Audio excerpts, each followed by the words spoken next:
Modern type का हमारे पास जो बिजनेस कार्ड वगैरह होते हैं, हम उसका डिज़ाइन किस तरह से तैयार कर सकते हैं। यहाँ पे हमने रेक्टेंगल को सिलेक्ट किया, रेक्टेंगल लगा दिया। सबसे पहले जो है, जब हम रेक्टेंगल को लगाते हैं तो रेक्टेंगल का हमेशा साइज़ होता है, मतलब जैसे हमारे पेज का साइज़ है उसी तरह हम जो बिजनेस कार्ड बनाते हैं, कोई ब्रोशर बनाते हैं, कोई भी एडवर्टाइजमेंट बनाते हैं, लोगो बनाते हैं, कुछ भी हम डिज़ाइन करते हैं तो आपको पता है कि उसका हमेशा साइज़ होता है, क्योंकि जो चीज़ साइज़ में होगी वही चीज़ प्रिंटिंग में आती है। जैसा कि बड़े बड़े फ्लैक्स होते हैं, इश्तिहारात होते हैं, शादी कार्ड हैं, बिजनेस कार्ड हैं, जितने भी हमारे पास इस तरह के मटेरियल्स होते हैं, हम उनका पहले साइज़ लगाते हैं तो उस साइज़ के अकॉर्डिंग डाटा को प्रिंट किया जाता है। तो हमारे पास जो बिजनेस कार्ड वगैरह होते हैं, या हमारे पास जो हमारा एटीएम कार्ड है, इसके अलावा आप ये देखें कि CNIC आपका है, उन सब का ना एक ही साइज़ होता है। इसकी जो यहाँ पे हाइट होती है, ऐसे हाइट जो है वो आपकी होगी 2 इंचेस, और जो उसकी इस तरह की विड्थ होगी वो होगी 3.5 इंचेस। यहाँ पे मैंने एक पॉइंट मेंशन कर दिया है, ऊपर टॉप पे 3.5 इंचेस इसकी विड्थ है, 2 पॉइंट इसकी हाइट है। और जब आपने ये साइज़ लगाना है तो आपकी जो लॉक की रेशियो है वो यहाँ पे ओपन होनी चाहिए, ऊपर वाली प्रॉपर्टी में से लॉक की रेशियो। ठीक है, ऑब्जेक्ट का साइज़ आपको पता चल गया। यहाँ पे मैंने P प्रेस कर दिया फॉर पेज सेंटर, और F4 मैंने शॉर्टकट की प्रेस की इसको डिस्प्ले करवाने के लिए। अब यहाँ पे जो है, अगर हम कोई कलर एक लगाते हैं, इसको सिलेक्ट करके यहाँ पे किसी भी एक कलर को जहाँ पे हम लगा देते हैं तो हमारा एक कलर इसके अंदर फिल हो जाता है। अगर हमने एक या एक से ज़्यादा कलर्स को फिल करना हो तो फिर हम अपनी एक कलर वाली प्रॉपर्टी जो कि शॉर्टकट की F11 की मदद से आती है, उससे हम उस चीज़ को लगाते हैं, जो कि हमारी एडिट फिल है। डिफरेंट कोरल्स के अंदर उनके डिफरेंट नाम हैं। F11 से फाउंटेन फिल भी उसको कह सकते हैं, एडिट फिल भी कह सकते हैं। तो यहाँ पे हमारे पास एडिट फील्ड की एक प्रॉपर्टी जो है वो ओपन होती है, जिससे हम 2 या 2 से ज़्यादा कलर्स लगा सकते हैं। अभी फ़िलहाल के लिए जहाँ पे हमने एक जो रेक्टेंगल बना, जो बिजनेस कार्ड बनाई है, इसको मैं साइड पे डुप्लीकेट कर देता हूँ। यहाँ पे मैंने एक पॉलीगॉन चूज़ किया, पॉलीगॉन चूज़ करके उसके जो नंबर ऑफ पॉइंट्स होंगे, नंबर ऑफ साइड्स होंगी, वो मैंने यहाँ पे 6 चूज़ की। 6 चूज़ करने के बाद मैंने कंट्रोल बटन के साथ उसको लगा दिया। कंट्रोल बटन के साथ लगाऊंगा तो वो हमेशा मेरा जो जो भी मेरा ऑब्जेक्ट होगा, जैसे पॉलीगॉन है, सर्कल है, रेक्टेंगल है, तो वो हमेशा स्ट्रेट लगेगा। लगने के बाद मैंने सेंटर के पॉइंट के ऊपर एक और दफ़ा क्लिक किया। क्लिक करने से मेरे यहाँ पे हैंडल्स आ गए, रोटेट करने के एरोज आ गए। किसी भी एक एरो के ऊपर मैंने माउस का लेफ्ट बटन से और इधर से कंट्रोल बटन को प्रेस करके इसको यहाँ पे घुमा दिया, तो मेरे यहाँ पे पॉइंट्स जो है वो इक्वल एक दूसरे के राउंड घूम गए। घूमने के बाद यहाँ पे देखें, इस ऑब्जेक्ट को मैंने इसके अकॉर्डिंग बनाना है, तो मैं इसको थोड़ा सा यहाँ पे बड़ा करूँगा, कुछ इस साइज़ का। बड़ा करने के बाद दोनों को सिलेक्ट किया और ई प्रेस कर दूंगा तो मेरा जो साइज़ होगा पॉलीगॉन वाला, वो इस रेक्टेंगल के बिल्कुल इक्वल पे चला जाएगा। साथ में अपनी फाइल को कंट्रोल एस करके सेव कर लेता हूँ। मॉडर्न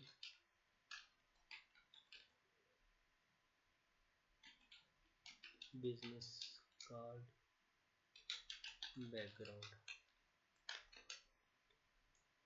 अब मैंने एक पॉलीगॉन लगा दिया।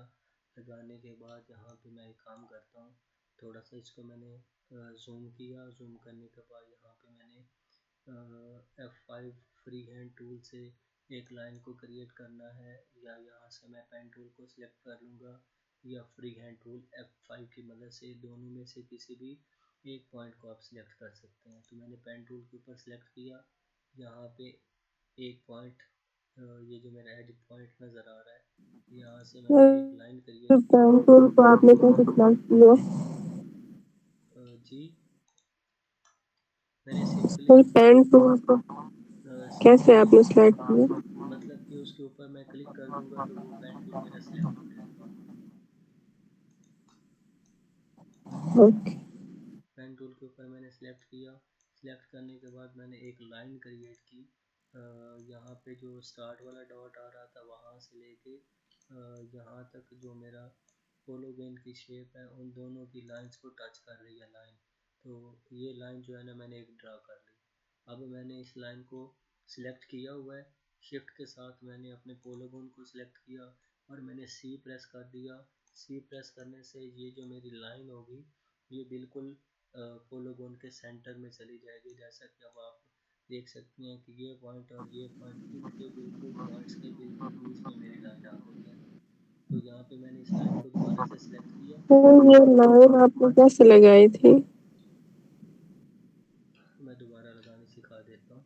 पेन टूल जो है इसको मैंने यहाँ पे सिलेक्ट किया हुआ है। सिलेक्ट करने के बाद आपने यहाँ पे देखा मेरा एक पॉइंट मतलब ऊपर वाली जो लाइन है वहाँ पे पेन टूल एक दफ़ा माउस का लेफ्ट बटन क्लिक करें और उसको थोड़ा सा मैं तिरछा नीचे की तरफ जाके नीचे वाला जो पोलोगन है उसके ऊपर जाके मैं माउस का डबल क्लिक कर दूंगा तो वो मेरी एक लाइन ड्रा हो जाएगी। ठीक है, अब समझ में आ गई ये बात? जी सर, अब आगे। दोबारा देखें, ये जो मेरे पास एज का पॉइंट है पेन टूल मैंने सिलेक्ट किया हुआ है वहाँ पे मैंने माउस का लेफ्ट बटन सिंपल एक दफ़ा क्लिक किया। क्लिक करके छोड़ दिया तो मेरे साथ लाइन आ गई। ये जो पोलोगोन नीचे बना हुआ है इसके एज पॉइंट के ऊपर जैसे ही मेरा माउस का कर्सर गया डबल क्लिक कर दिया तो मेरी एक लाइन ड्रा हो गई। अब मेरी लाइन सिलेक्टेड है। शिफ्ट के साथ मैंने पोलोगोन को सिलेक्ट किया और सी प्रेस कर दिया तो मेरी लाइन जो होगी वो पोलोगोन के बिल्कुल सेंटर पे चली जाएगी। ठीक है, सेंटर में जाने के बाद यही लाइन मैंने सिलेक्ट की, प्लस करके इसको मैंने डुप्लीकेट किया। जैसे ही मैं इस लाइन को डुप्लीकेट करूँगा अब इस लाइन को सिलेक्ट करके पोलोगोन के बी पे प्रेस करूँगा तो बॉटम पे चली जाएगी। और जैसे ही मैं इसको यहाँ पे ज़रा लगाता हूँ नीचे की तरफ, सी फिर से प्रेस कर दिया तो यहाँ पे इसके सेंटर पे चली गई। अब ये जो लाइन है इसको आप डबल क्लिक करके इसके साथ आप एक पॉइंट को दूसरे पॉइंट के साथ जोड़ दें ताकि आपकी जो एक लाइन है वो सेट लग जाए। ये आपने लाइन जो जोड़नी होती है वो हमेशा शेप टूल सिलेक्ट करके या डबल क्लिक करके आपने जोड़नी है। अब इसके डायरेक्शन को आप चेंज कर लें। जैसे ही आप यहाँ पे सिलेक्ट करते हैं तो इसकी डायरेक्शन जो है उसको आप चेंज कर सकती हैं। यहाँ पे आपके पास दो इसके पॉइंट्स होते हैं, मिरर वर्टिकली और हॉरिजॉन्टली। यहाँ पे मैं हॉरिजॉन्टली के ऊपर क्लिक कर देता हूँ तो हॉरिजॉन्टली करने से क्या होगा, मेरी जो लाइन होगी उसकी डायरेक्शन चेंज हो जाएगी। मतलब कि यहाँ पे देखें ऊपर मेरी लाइन जो है इस डायरेक्शन में है तो मेरी लाइन जो है नीचे वाली ऑटोमेटिकली दूसरी डायरेक्शन पे लग जाएगी। ये देखिए, ये मेरी मिरर वर्टिकल और हॉरिजॉन्टली इसके ऊपर क्लिक करने से हुआ है। अब ये मेरी एक शेप बन गई है। ये जो मेरी फर्स्ट वाली शेप है जो मैंने पोलोगोन से लगाई थी, उसके बाद ये मेरी सेकंड वाली शेप है। और बाकी इसके अंदर मैंने दो लाइंस को क्रिएट किया है पेन टूल की मदद से। चलिए अभी यहाँ तक आपका कोई पॉइंट है तो पूछ लें।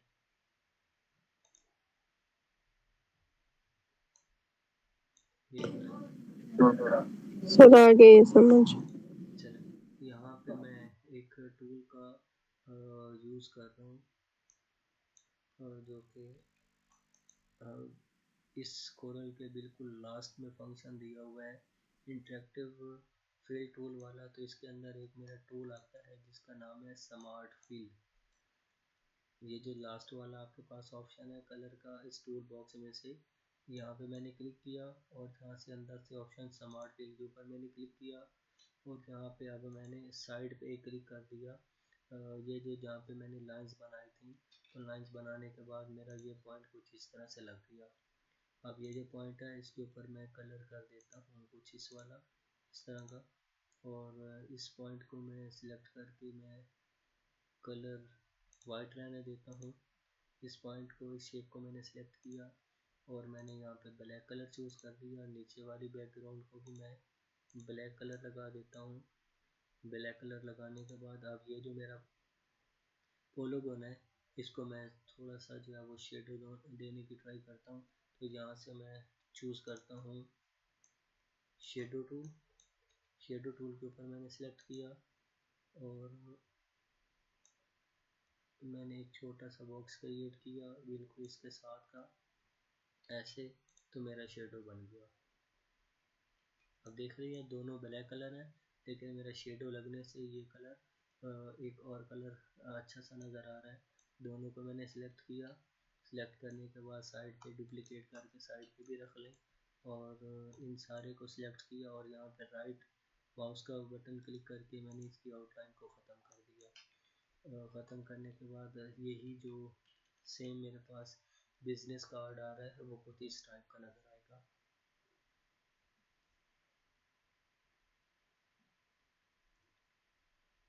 बात की समझ आ गई है? जी सर, आ गई है। अब इस बिजनेस कार्ड के ऊपर हम अपना डाटा जो है वो एंटर कर सकते हैं। ये जो दरमियान वाली चीज़ है इसके अंदर हम अपना लोगो क्रिएट कर सकते हैं। जैसा कि मैं यहाँ पे लोगो एक बना देता हूँ। सिंपल सा लोगो हम डिज़ाइन कर लेते हैं। हमने यहाँ पे एक सर्कल लिया, सर्कल को सेंटर पॉइंट से हमने नीचे पकड़ के इसके पॉइंट को प्लस कर दिया और रोटेटिंग एरो से इसको आगे करके डुप्लीकेट किया, कंट्रोल आर से इसको रिपीट कर दिया। रिपीट करने के बाद हमारे पास यही जो शेप है वो फ्लावर टाइप की बन गई। पूरी शेप को हमने सिलेक्ट किया। सिलेक्ट करने के बाद कंट्रोल प्लस एल प्रेस कर दिया और यहाँ से मैंने कलर इसका वाइट कर दिया। आउटलाइन का कलर भी मैंने वाइट कर दिया। इसको मैं थोड़ा सा छोटा कर लेता हूँ। छोटा करने के बाद शिफ्ट के साथ सिलेक्ट किया और अपने पोलीगॉन को सिलेक्ट करके सी और ई प्रेस कर दिया। तो जो मेरी शेप होगी वो सेंटर और इक्वल पे चली जाएगी इसी के अंदर। इसको मैं थोड़ा सा यहाँ पे एक्सपेंड करके बड़ा कर लेता हूँ। समझो मेरी ये कंपनी का ये लोगो है, ठीक है। मैंने लोगो लगा दिया। लोगो लगाने के बाद अब यहाँ पे अपना बाकी वाला टेक्स्ट जो है वो मैं एंटर करता हूँ। यहाँ पे इंग्लिश का टेक्स्ट एंटर करने के लिए टेक्स्ट टूल, शॉर्टकट की F8। तो यहाँ पे मैंने साइड पे क्लिक किया। यहाँ पे मैं लिख देता हूँ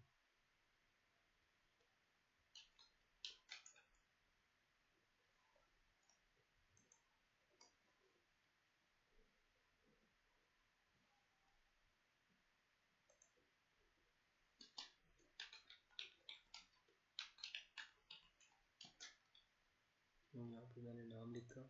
ऊपर से यहाँ पे एरियल लिखा हुआ है फॉन्ट प्लेस, तो यहाँ पे मैंने अपना फॉन्ट चेंज किया। फॉन्ट चेंज करने के बाद कंट्रोल प्लस 4 बटन से अपनी इंग्लिश का जो राइटिंग स्टाइल है उसको मैंने कम कर लिया। कल भी मैंने आपको बताया था कि हम उसकी राइटिंग स्टाइल को कम कर सकते हैं। शिफ्ट प्लस पेज अप से उसको पेज अप किया और कलर हमने यहाँ पे वाइट चूज़ कर दिया। वाइट चूज़ करने के बाद हमारे पास यही जो हमारा टेक्स्ट है वो हमें कुछ इस तरह से नज़र आएगा।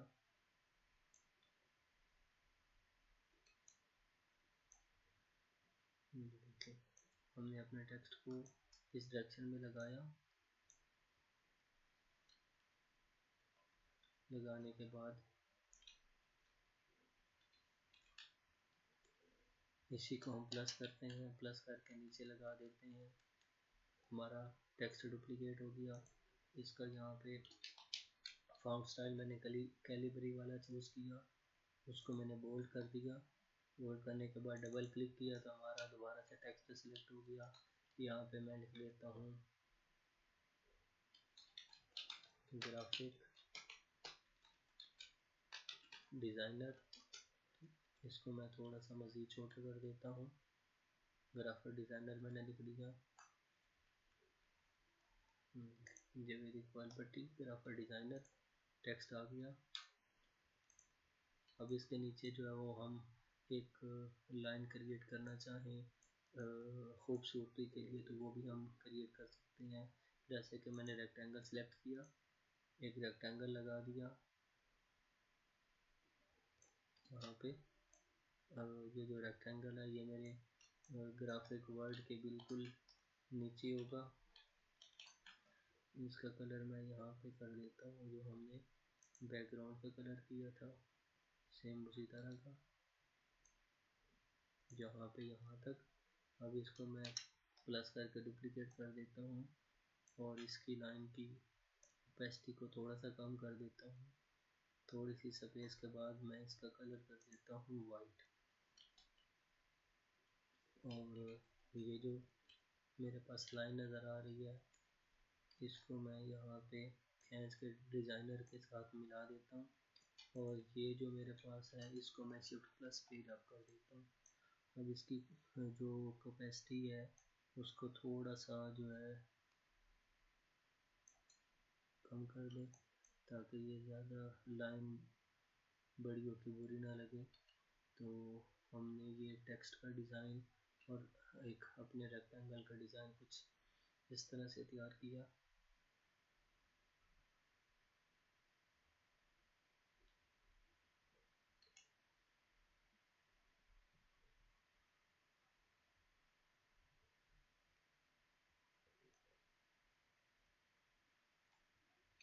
साथ साथ अपनी फाइल को सेव भी रखना है ताकि आपके जो भी आप टेक्स्ट लिख रहे हैं वो ज़ाया ना हो जाए।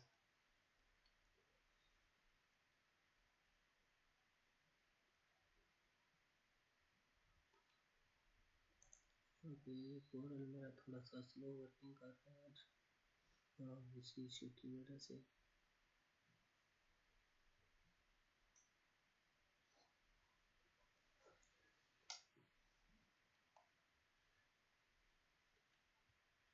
चलिए हमने ये टेक्स्ट भी लिख लिया ग्राफिक डिज़ाइनर वाला।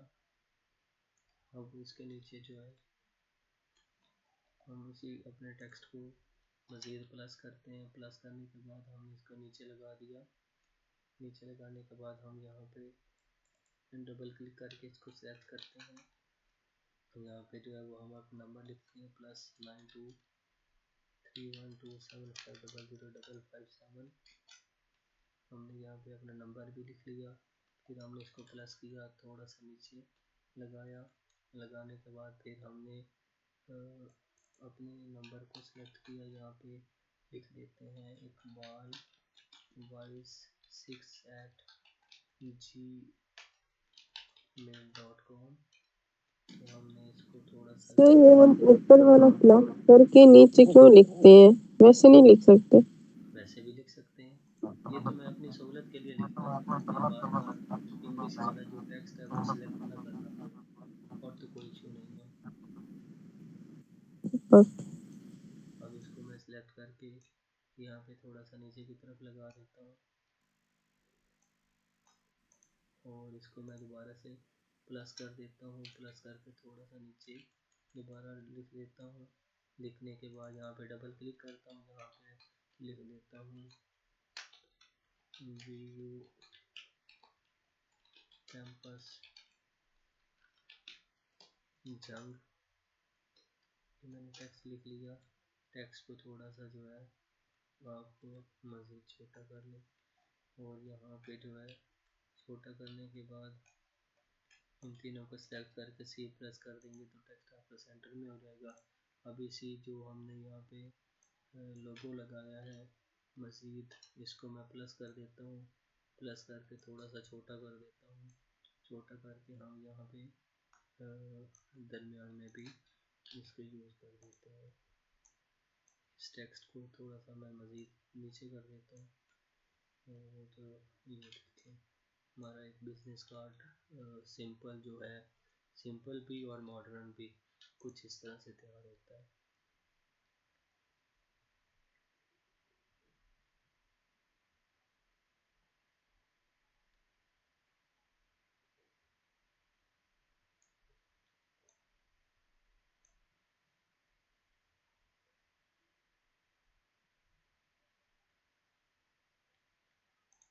इसको मैं थोड़ा सा सेंटर में लेके जाता हूँ। सेंटर में रखने के बाद इसको थोड़ा सा बड़ा कर लेते हैं। चलिए,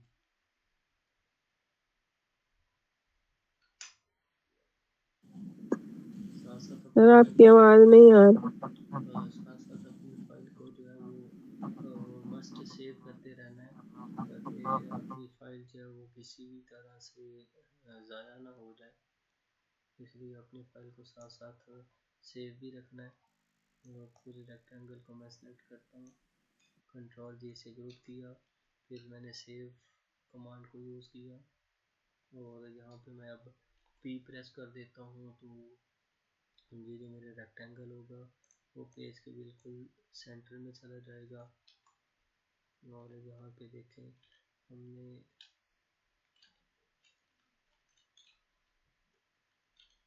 आज कुछ इस तरह का जो है वो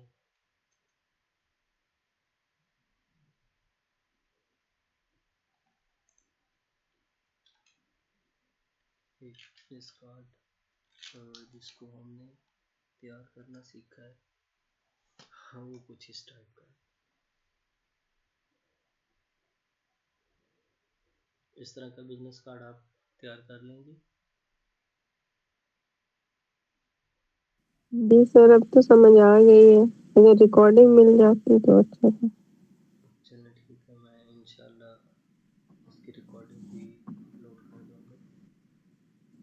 तो समझ आ जाती है, लेकिन जब करने बैठो तो फिर भूल जाती है कुछ चीजें। और चलिए ठीक है, मैं इंशाल्लाह कोशिश करूँगा। अभी तो काफ़ी लेट हो गया है, मैं इंशाल्लाह कोशिश करूँगा कि ये रिकॉर्डिंग कल ही हो जाए। Okay sir. ठीक है, अब कल आपने इसकी ट्राई करनी है। ठीक।